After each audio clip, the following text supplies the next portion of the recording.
Mesdames, Messieurs, bonsoir et merci de suivre votre émission littéraire, c'est écrit, l'émission de la télévision du Burkina. Pour ce numéro, nous sommes installés dans la salle de lecture de la bibliothèque du Centre de lecture et d'animation culturelle de Bogodogo, dans la capitale burkinabé.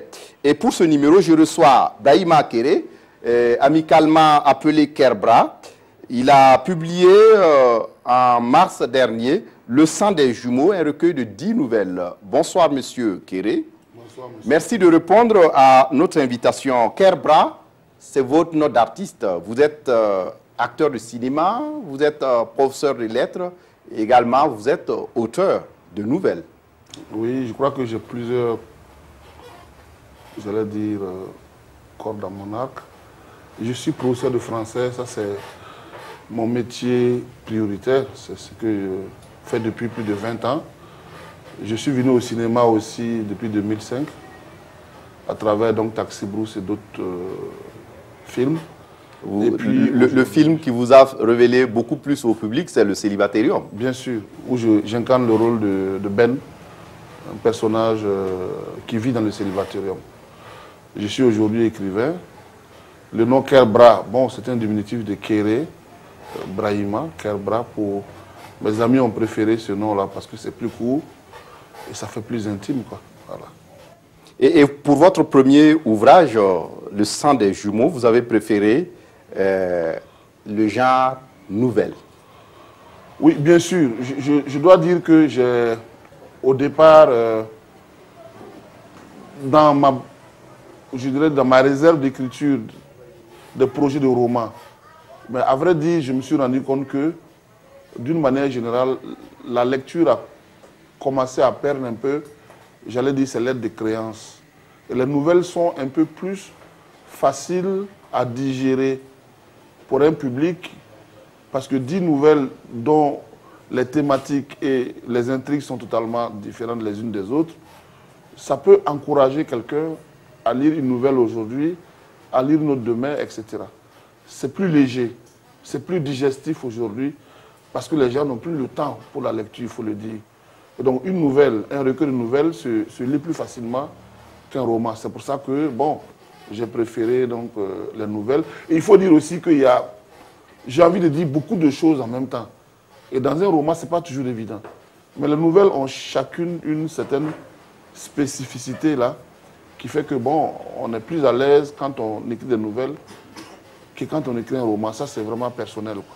Et Le sang des jumeaux, c'est comme une sorte de peinture contemporaine de notre société, avec tout ce qu'elle comporte comme vice, tout ce qu'elle comporte comme défaut. Bien sûr, c'est le rôle de l'écrivain. C'est d'abord d'être dans la société, de la décrire, de la dépeindre, et puis de voir dans quelle mesure il peut, à travers des histoires qu'il raconte, apporter un plus en termes de valeur morale, parce que nous sommes dans un monde aujourd'hui, je l'ai dit dans le résumé, c'est un siècle extra lumineux, avec tout ce qu'il y a comme modernité, tout ce qu'il y a comme technique, tout ce qu'il y a comme effet scientifique, ça dénature, ça déshumanise la conscience humaine.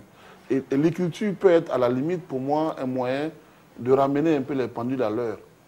Parce que la science, c'est bien, la technologie, c'est bien, mais la morale aussi a son rôle à jouer. Et donc, pour moi, Le sang des jumeaux, à travers donc, les 10 nouvelles que j'ai écrites, en fait, ont chacune des nouvelles un message à passer. Et ce message-là, à mon avis, peut être d'un apport assez positif quand même pour un changement de comportement, sans être un donneur de leçons, parce que je ne mets... Donc pour vous, oui, la littérature est ce qu'on peut avoir comme réponse à des questions que l'homme contemporain se pose, mais en même temps, la littérature permet de résoudre ces questions sociétales. Bien sûr, parce qu'aujourd'hui, nous sommes dans un monde où on pourrait dire que c'est la vitesse de l'atome qui domine sur la vitesse de la morale. La morale n'a plus de vitesse.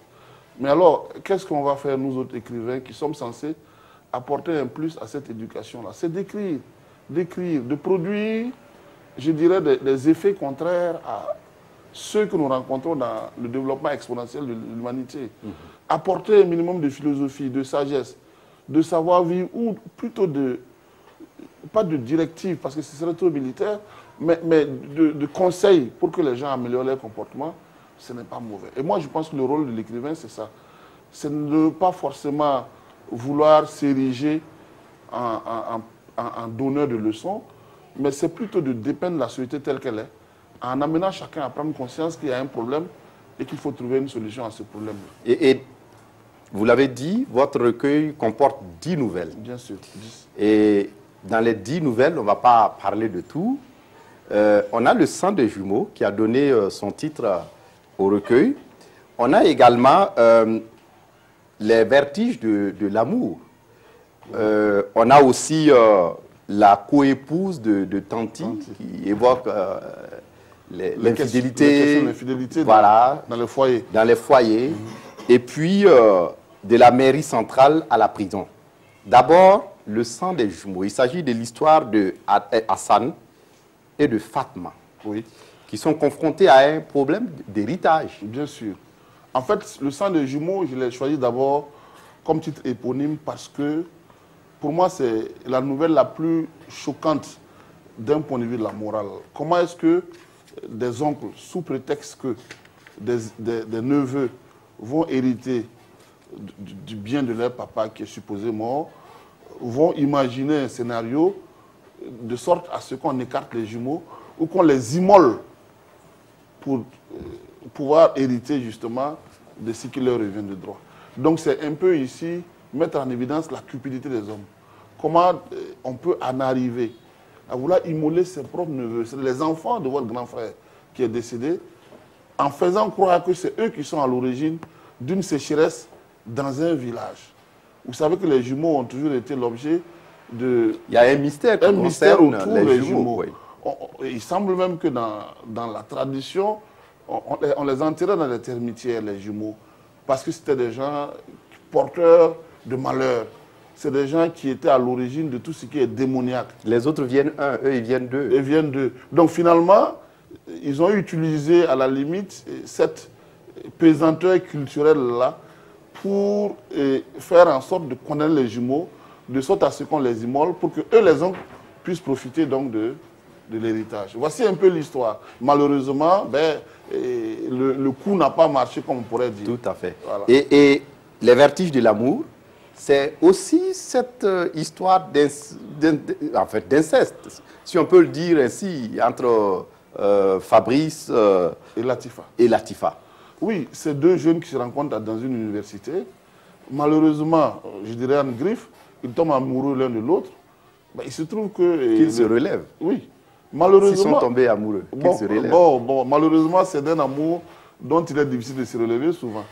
Alors, Latifa et le garçon en question ont commencé à flirter et tout, jusqu'à ce que Latifa tombe enceinte.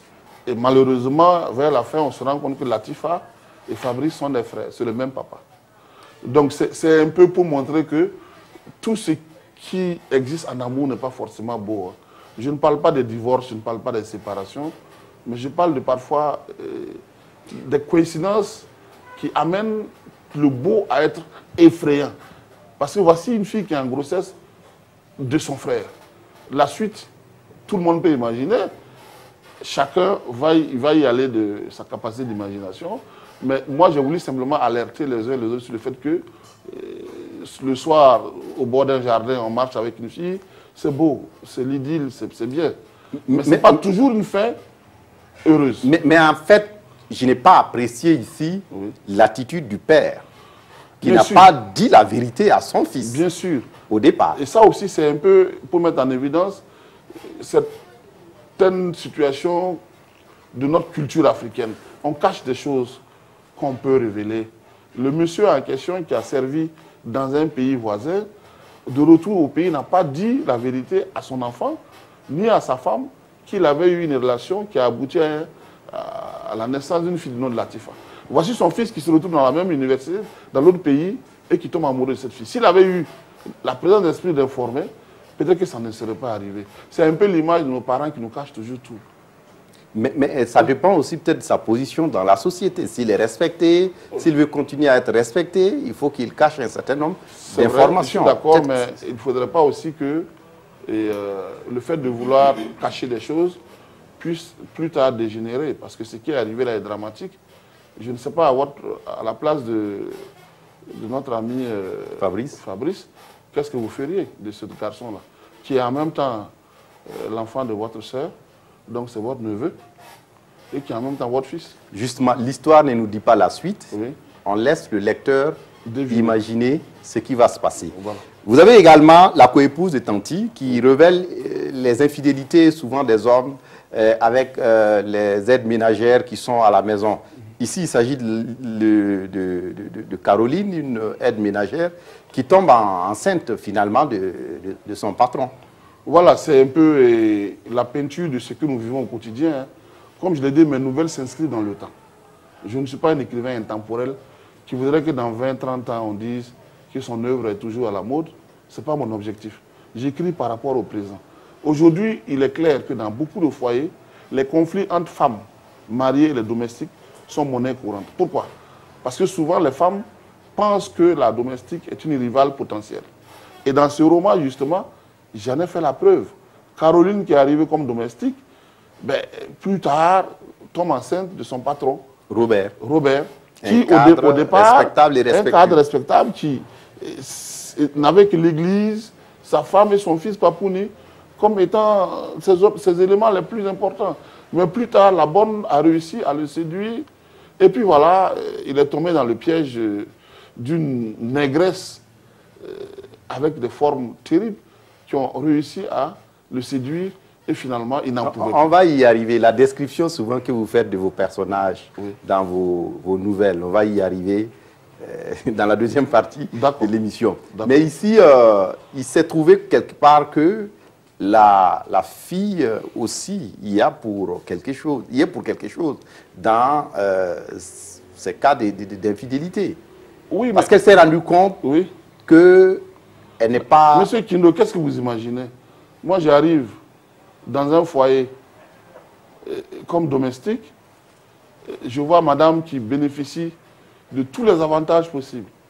Le soir, quand monsieur rentre... Elle est dans le confort. Ouais, quand monsieur rentre, c'est un cadeau, je t'ai apporté un bijou, je t'ai apporté ceci. Mais la domestique, elle fantasme, elle veut aussi, un jour, être à la place de cette dame-là. Elle se bat pour ça. Elle n'est pas venue à Ouagadougou pour regarder le rond-point des Nations Unies, ou même pour regarder les échangeurs. Elle est venue pour percer.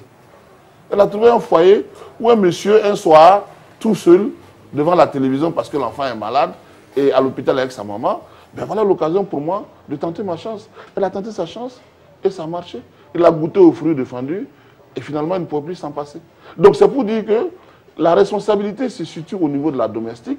Ça c'est clair. Comme je l'ai dit, elle n'est pas venue pour voir les autres évoluer. Mais c'est aussi au niveau de l'homme qui n'a pas pu peut-être maîtriser ses instincts sexuels. Il aurait pu refuser ou alors, voilà, mais il s'est laissé tenter par le diable. Et puis bon, dès qu'il a goûté une fois, il ne pouvait plus s'en passer. Voilà. Donc c'est un peu la responsabilité de tout le monde. Aussi bien de la domestique que du patron. Et par extrapolation même de la dame, parce qu'elle était dans elle était un peu sévère avec la domestique. Dans tous les dialogues qu'ils avaient, c'était plutôt des remontrances du genre, va laver les habits, va faire ceci. Bon, ce n'est pas un climat assez propice à la chose. Dans ces cas, c'est l'adversité. Et puis bon, tout le monde cherche à conquérir l'autre. Voilà. Et on termine par la nouvelle de la mairie centrale à la prison centrale. Oui. Où souvent, pour des questions de mariage, de convoler en juste noces, les gens s'endettent, ils vont jusqu'à des pratiques pas souvent recommandables. C'est fréquent. Et c'est pourquoi je dis que le sang des jumeaux ne raconte pas une histoire extraterrestre. C'est le vécu quotidien. Combien de gens ont fait des détournements dans cette ville pour pouvoir faire des mariages pompeux? Combien de gens, ils ont des mobilettes, madame a une moto, il a une moto, mais le jour du mariage, il veut que ce soit en limousine. Une limousine, une voiture dernier cri qui... La robe de la mariée, ça coûte extrêmement cher. Son costume, c'est des millions de francs. Ils vont faire comment on appelle, des réceptions avec des services traiteurs extraordinaires. Tout ça pour qu'on dise que ce mariage a été propre. Mais à la limite, tu as combien par mois? Tu n'as même pas 100 000 par mois. Et tu veux faire un mariage pompeux. De la mairie centrale à la prison centrale. Ça veut dire quoi? Le monsieur, il a voulu, sous justement l'impulsion de sa fiancée, qui lui a dit qu'elle n'ira pas faire un mariage dans les petits quartiers là. Elle veut faire son mariage à la mairie centrale. Le monsieur, il a détourné de l'argent dans un service où il était responsable des finances. Et conséquence, après le mariage, contrôle au service, paf, c'est la maison d'arrêt. Oui. Donc c'est de la maison, la mairie centrale. Et en même temps, une façon de nous alerter sur notre mode de vie, oui. Ne pas vivre au-dessus de ces moyens. En fait, moi, je ne dis pas à un lecteur de faire ceci ou de ne pas faire cela. Je ne suis pas un donneur de leçons. Je décris les faits tels qu'ils sont.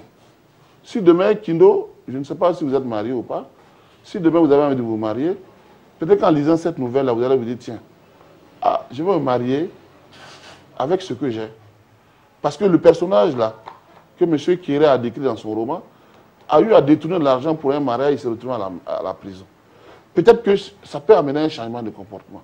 Moi, je décris les faits objectivement. Je ne dis pas que le monsieur a tort ou que la jeune fille Rosa, qui l'a poussé à faire un mariage extraordinaire, a raison. Je ne juge personne. Je suis plutôt, à la limite, un descripteur de faits. Tout à fait. C'est à chacun maintenant de voir quelle leçon de morale il peut tirer. Jean-Paul Sartre a dit que la responsabilité sociale de l'écrivain, c'est quoi? C'est de donner son œuvre à la générosité du lecteur. Le lecteur prend, il voit, qu'est-ce que je peux prendre dedans qui est bien, qu'est-ce que je ne peux pas prendre ici, parce que tout n'est pas forcément bon. C'est une question de principe et de position sociale. Je pense que les jeunes célibataires aujourd'hui, qui liront ça et qui se diront que, parce que par la suite c'est dramatique, le monsieur se retrouve en prison, la femme pour qui il a dépensé 4 millions pour le mariage ne vient même pas le voir à la maison d'arrêt. Il bénéficie d'une permission et il revient à la maison trouver que dans son lit conjugal, il y a un autre homme. Vous avez imaginé donc une femme, pendant que vous avez détourné 4 millions pour faire son mariage, après c'est cette femme-là qui se retrouve en train de convoyer d'autres hommes dans votre lit conjugal. C'est pour dire que finalement, vous avez fait toutes ces dépenses-là pour rien, pour lui faire plaisir, mais pendant que vous souffrez, elle se donne du plaisir dans votre lit, à vous. Oui, et Brahima Kéré, on va aborder les thématiques de votre livre. On le voit dans les descriptions, au travers de vos descriptions, les thèmes de l'amour, du sexe, de la cupidité, de la trahison, foisonnent pratiquement dans toutes les nouvelles que vous racontez, les 10 nouvelles qui composent le livre. Pour vous, aujourd'hui, notre quotidien est meublé de ces vices-là? Oui. Quelqu'un a dit quelque part que l'argent et le sexe sont les maîtres du monde. Mais l'argent et le sexe ont des corollaires. C'est le mensonge, c'est la cupidité, c'est la trahison. Parce qu'en vérité, autour de ces deux thèmes centraux, là, l'argent et le sexe, là, foisonnent des sous-thèmes comme la cupidité, la question des relations sociales, la trahison, etc. Ça, c'est des vécus quotidiens. Alors, quand je prends mes nouvelles, il y a très peu où on ne parle pas de cupidité. Prenez le sang des jumeaux, c'est la cupidité. Parce que les gens veulent s'enrichir sur le dos des orphelins. Vous prenez la descente aux enfers, c'est la cupidité de Parzoum qui a trouvé une caisse d'argent parce que caissier dans une boulangerie, il veut s'en donner à cœur joie. Tout à fait. Vous prenez Suleiman, et dans le soleil a disparu à l'aurore, qui prend son prêt scolaire et son prêt ordinaire pour servir une femme de bar dont il est tombé amoureux. Bref, il y a autant de scènes qui décrivent la question d'argent, la question de l'inconscience. Et c'est le vécu quotidien. J'ai dit, l'écrivain ne devrait pas être quelqu'un qui est cloîtré chez lui dans l'imaginaire. L'écrivain doit être un observateur. Il voit autour de lui ce qui se passe et c'est en fonction de ça qu'il écrit. Et est-ce que vous souscrivez à cette idée qui veut que notre société vit une morale qui agonise? Naturellement. D'aucuns même disent qu'elle est en vacances, cette morale-là.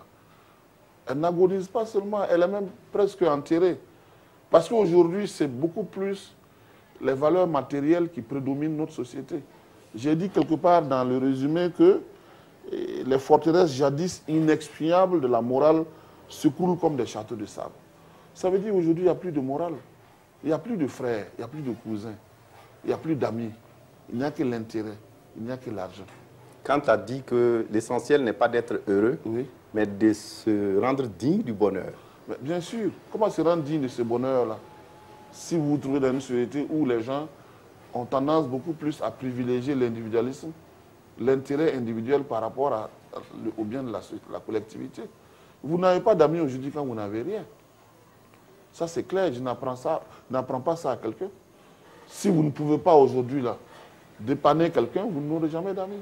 Donc, c'est une question de réalisme. C'est les conséquences d'une, je ne dirais pas d'une existence à la limite exponentiellement capitaliste. Nous sommes dans un monde où le rêve de tout un chacun, c'est d'être plus riche que le voisin d'en face.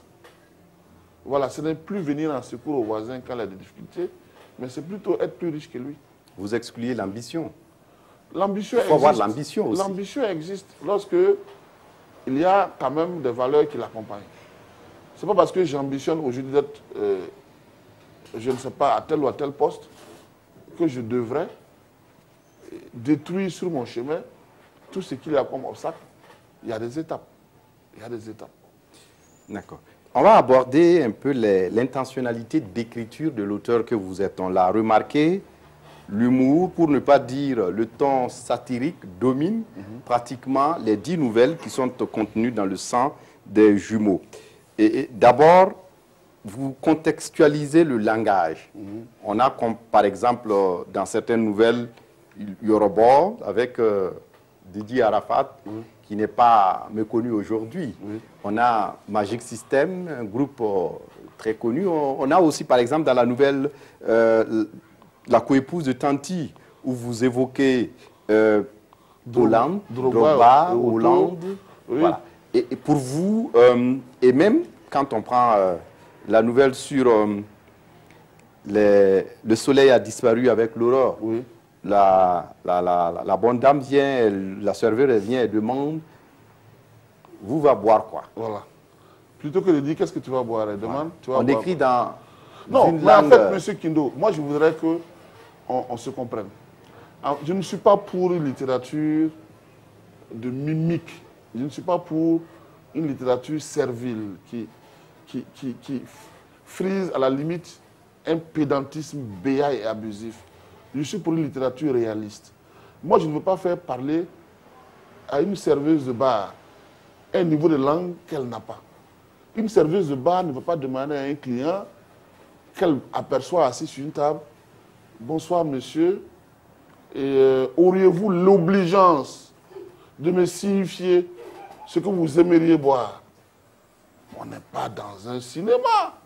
Nous sommes dans la réalité. La serveuse va dire, tu vas boire quoi? Et c'est ça que moi j'écris dans mes romans. Tu vas boire quoi? C'est une serveuse qui parle. Mais si cette serveuse-là était hôtesse... Mais il y a des jeunes qui lisent votre livre, il y a des élèves. Quel modèle ils peuvent avoir à partir de ce livre avec un langage familier? Oui, mais ce que vous oubliez, c'est que nous sommes dépassés même par la capacité aujourd'hui de nos élèves à créer un langage que nous ne maîtrisons pas. C'est pour dire que ce n'est pas la peine de se battre contre l'impossible. Hein. Je ne dis pas que je suis un défaitiste, mais j'ai dit que le niveau de langue, comme on les apprend aux élèves du premier cycle, c'est le familier, le courant, le soutenu. Je ne vais pas utiliser un niveau de langue soutenu avec une serveuse de bar, alors que ce niveau de langue-là peut servir ailleurs, dans un autre contexte. Donc la contextualisation du langage est une priorité pour moi. En plus de cela, les personnages comme Eto'o, Drogba, et Magic System, etc., François Hollande, etc., et j'en passe, c'est pour dire que je ne suis pas le genre d'écrivain qui pense à être intemporel. Je ne voudrais pas que, je ne souhaiterais même pas que dans 10 ans, on soit encore en train de se dire le sang des jumeaux, c'est ce. Non. C'est pour ça que je condamne justement les pratiques pédagogiques actuelles. Là. Il y a combien d'années j'étais en terminale? J'ai fait mon bac en 87. Le Soleil des Indépendances est au programme en terminale.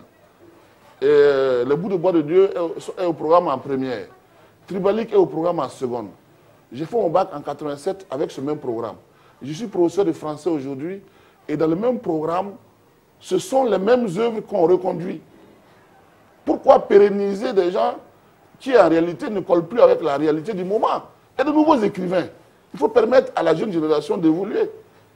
Aujourd'hui, vous prenez le programme de français en terminale, tout terminal confondu, c'est le soleil des indépendances. Comme si c'était le seul écrivain africain, Amadou Kourouma, j'ai du respect pour lui, mais tout de même, il y a des gens qui, aujourd'hui, ont apporté plus.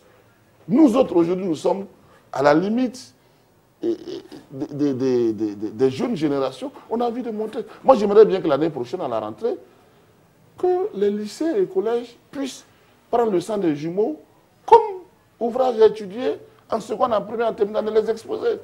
Tribalique a 8 nouvelles. Moi, j'en ai 10. Henri Lopez, c'est un grand frère, je le respecte. Mais quand je lis le Tribalique, c'est très bien, mais c'est inadapté à notre contexte. Donc pour vous, il faut évoluer, l'œuvre littéraire doit évoluer avec le temps. Bien sûr. C'est pour ça, moi, quand je parle de Drogba et de Eto'o, ou que je parle de François Hollande dans certains passages, je ne voudrais pas que dans 5 ans même, on dise que cette œuvre est encore sur le marché. Parce que pour moi, en ce moment, peut-être Drogba n'existera plus, les gens ne parleront plus d'eux. Et votre façon d'écrire, souvent, les scènes sont révélateurs peut-être de l'état d'esprit dans lequel vous voulez mettre le lecteur. Je vous lis un passage à la page 78. Robert n'en pouvait plus, il lutta sauvagement contre un désir monstrueux qui noyait maintenant les velléités sensorielles de son surmoi perturbé. Au moment où elle déposa le repas, il s'agit de Caroline, la domestique, sur la table à manger, le pain se détacha de son corps et se retrouva au sol. Bien malin qui pourrait dire si ce fut expressement fait ou si cela fut l'œuvre de Satan pour tenter le jeune chrétien. Elle se baissa, ramassa son pain et regarda son patron de biais d'un air où se mêlaient la gêne et la séduction. Plus loin, vous dites, Robert voulut retirer sa main, mais elle la retint et s'approcha encore plus près de lui. Un parfum d'huile de noix de coco s'échappait de son corps d'adolescente et semblait envoûter le père des Papounis. Il la tira brutalement vers lui et comme un bagnard en permission, il se jeta sur elle et se mit à la peloter dans tous les sens. Vous avez déjà fait la prison? Ben non, je ne souhaite pas aussi faire la prison.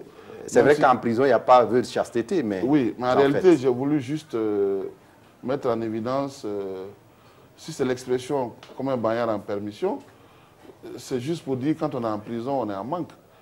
Et le livre est plein de ces expressions toutes faites. Le père de Papouni est plutôt quelqu'un qui n'a jamais commis l'adultère.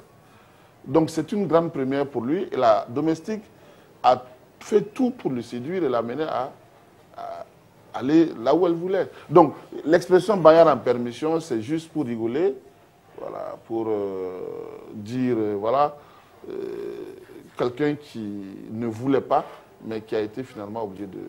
Oui, et pour la promotion du livre à la rentrée prochaine, vous comptez organiser une caravane? Oui, la caravane du sang des jumeaux va commencer en mi-octobre. J'ai eu la chance, et je voudrais remercier le ministre de l'enseignement secondaire et supérieur et le secrétaire général Bila Dipama de m'avoir accordé une permission, une autorisation que j'ai dans mon sac, qui me permet de visiter les 13 plus grands lycées des régions du Burkina Faso. Je terminerai par le lycée Zenda. Et où on peut trouver le sang des jumeaux? Le sang des jumeaux, pour l'instant, et je voulais dire que j'ai vraiment...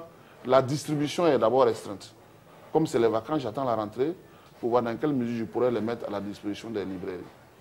Voilà. Le temps qui nous est donné pour cette émission est épuisé, sinon on aurait pu aborder d'autres sujets, surtout votre façon d'écrire, à la limite qui ressemble un peu au cinéma, les séquences, les scènes qui sont décrites au cinéma, certainement les influences du cinéma. Donc oui, vous êtes acteur le comédien de cinéma, que je suis est forcément influencé par le cinéma, parce que le cinéma, il y a le suspense.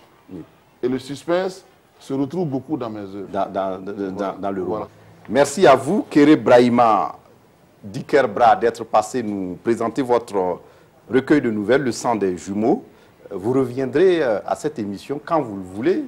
Et ce serait avec plaisir que nous allons discuter avec vous de littérature, mais aussi d'aventures humaines autour des belles lettres. Merci beaucoup, M. Kindo. Je remercie aussi la télévision nationale du Burkina de nous donner des occasions comme ça de pouvoir nous exprimer. Voilà, c'est tout pour cette émission de ce soir. Merci de l'avoir suivi et à très bientôt pour un autre numéro. Au revoir.